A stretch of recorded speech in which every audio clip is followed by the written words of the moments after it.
Hey everyone, this is Ashish from Developer Hut and welcome to the next topic of Go for Beginner series, which is Go conditional statements. So conditional statements are used to perform different kind of a action based on the different kind of a conditions provided by the different operators. So the condition can either be true or false, right? So in our previous topic, we saw what are the comparison operators and the logical operators, right? So we can use these operators to perform certain kind of a conditions on the data variables or the data values. We can also use logical operators to combine the one or more conditions as well. That anyway we will be going to see shortly. So now Go has four conditional statements, which is if, else, and switch.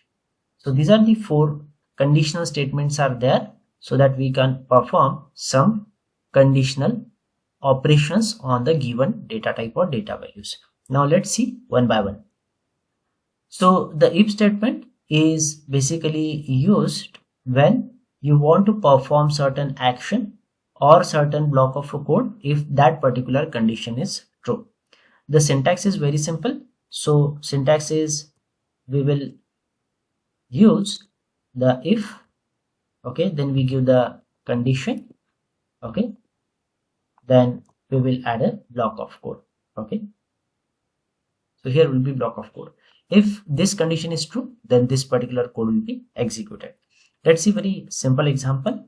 So let's say I will say if 40 greater than 20, and I will just print this. I will say fmt dot println, and I will say 40 is greater than 20, okay.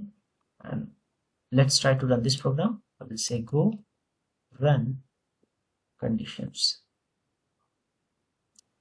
So we can also use a variable instead of values. So let's try it. So I will say x equal to, let's say 20, and y equal to, let's say 18, okay. And I will use the if condition. If x greater than y, then we have some print statement. So I'll just simply copy this,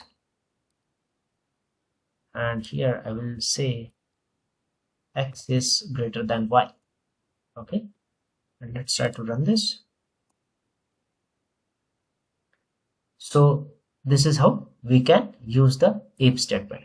So remember, this block of code will be executed only if this condition is true, okay. Now next we have a else statement. So now else statement is opposite of the if one, okay. So let's say the if condition is failed, then else block will be executed. So let's say if the if condition or the first condition is failed, then the else block is executed. So for example, you can use very simple here the else statement, okay, and you provide the block, okay. And here I will say y is greater than x, or x is smaller than y or something, okay. Let's try to run this. I will just alter the value. I will say, let's say 28, okay. And let's try to run this. Here you can see the else block is executed, okay. So this is the else statement.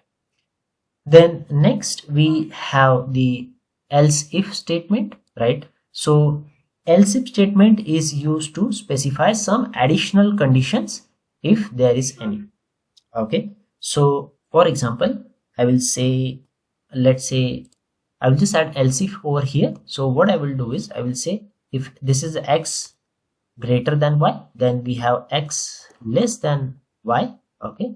So for that we have else if, and lastly I will say else statement again, and I will simply say x and y are equal, okay. So this is how the else if block is used, okay. So if you have multiple conditions to be evaluated, then you can add multiple else if. That won't be a problem, right?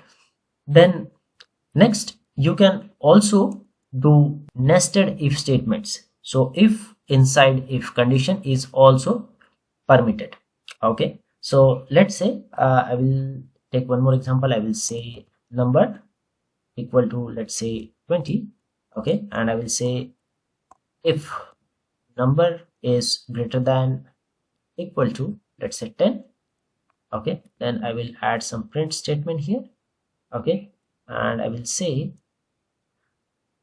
number is more than 10, right? And then I will again add one more if statement. I will say if number is greater than 15, right? Then I will simply again add one printf, and I will say number is more than 15 as well. Okay, and I will add else here. I will simply add one more println statement, right? And I will say number is less than 10. Okay, so if you try to run this, you will see the appropriate result. So basically the idea behind this is you can add if statement inside if or else if, or even in a else block as well. So there is no restrictions for that. Okay, so this is how if, else and else if work in Go. So if you have any questions, you can add those in a comment section below, and I will try to get back to you as early as possible.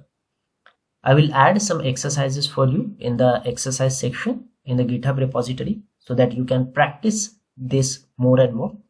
Remember, these are the very important and very heavily used in any programming languages, because most of the programming languages contains all these conditional statements. Okay, so the more you code, the more you get. Okay, so thanks for watching, and I will see you on the next one.